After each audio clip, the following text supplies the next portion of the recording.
مفتی اعظم پاکستان مفتی تقی عثمانی نے فلسطین کے مسئلے پر امریکہ اور اسرائیل کو للکارا ہے۔ کل ایک تقریب سے خطاب میں ان کی ویڈیو وائرل ہو رہی ہے۔ انٹرنیٹ پر ویڈیو شیئر کرنے والے نے لکھا کہ اس پیرانہ سالی میں بھی اس انداز میں للکار کر آپ نے پوری امت کی ترجمانی کی، حالانکہ یہ تقریر مغالطوں اور غلطیوں سے بھرپور تھی۔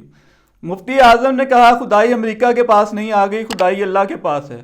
سپریم پاور اللہ ہے، پیٹ پہ پتھر باندھنے پڑے تو باندھیں گے، ہم گولیوں کا سامنا کریں گے، نہ امریکہ اور نہ دنیا کی کوئی طاقت ہمیں شکست دے سکتی ہے۔ سب جذباتی باتیں۔ یہ بات سچ ہے کہ خدائی اور سپریم طاقت اللہ کی ہے، لیکن اللہ کبھی بذات خود زمین پہ اتر کے جنگ نہیں لڑتا۔ جنگ مسلمانوں نے لڑنا ہوتی ہے، اور مسلمانوں کو جنگ لڑنے کا طریقہ اللہ نے یہ بتایا ہے کہ اپنے گھوڑے تیار رکھو، مطلب اپنے ٹینک، اپنے جنگی جہاز، اپنے بیری بیڑے، اپنی بندوقیں اور اپنے جنگی آلات تیار رکھے جائیں، اور ہمت بھی اتنی ہونی چاہیے کہ جارے کافر ممالک کو للکارا جا سکے۔ جہاں بہت سی کافر ریاستیں اکٹھی ہیں، وہاں اکیلے پاکستان کے بجائے مسلمان ممالک کا اتحاد ہی کچھ کر سکتا ہے۔ مفتی تقی عثمانی کی تقریر کی تعریف تو بہت ہوئی، کاش وہ یہ بھی کہتے کہ 40 اسلامی ممالک کا ایک اتحاد سعودی عرب نے قائم کیا ہے۔ اس کی سربراہی پاکستان کے سابق army chief general Raheel Sharif کر رہے ہیں۔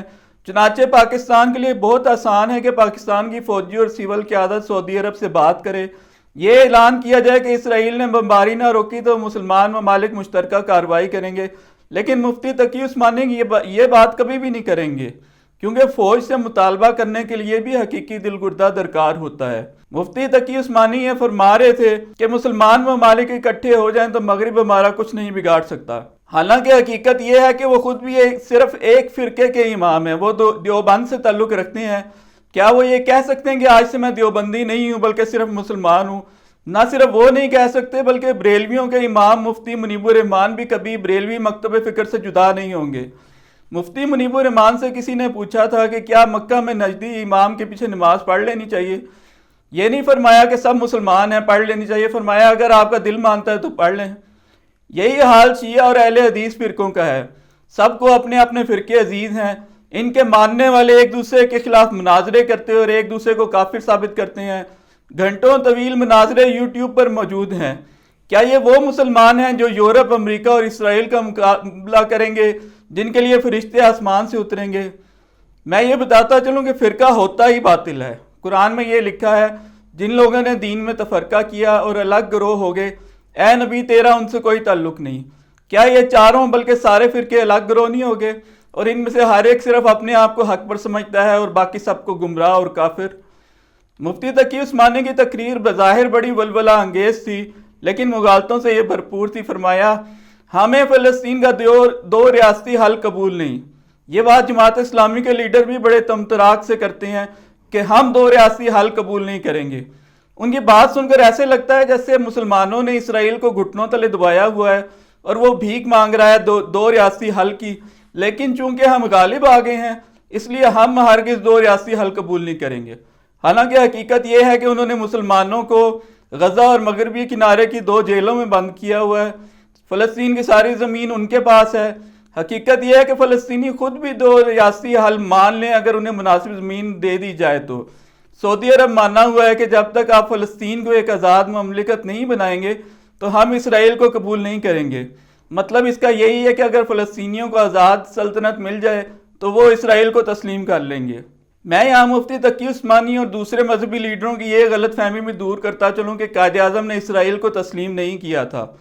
قائد اعظم نے اسرائیل کو 1948 کے حالات میں قبول کرنے سے انکار کیا تھا، لیکن 1967 اور 1973 کی جنگوں میں مسلمانوں کی عبرتناک شکستوں کے بعد آج جب ایک عام فلسطینی روٹی، دوائی، اسکول اور بجلی کو ترس رہا ہے، قائد اعظم نے مناسب شرط پر اس کو تسلیم کرنے پہ غور کر لینا تھا۔ کیا اللہ کے نبی نے صلح حدیبیہ نہیں کی؟ رسالت مآب صلی اللہ علیہ وآلہ وسلم سے زیادہ کون حقدار تھا خانہ کعبہ کا، لیکن عمر ادا کیے بغیر لوٹ آئے تھے۔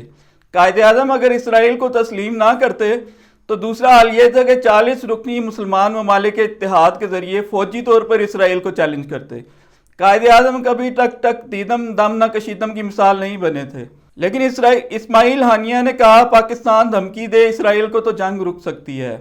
یہ واحد حل ہے، کیونکہ حماس کے لیڈر حقیقت پسند ہیں۔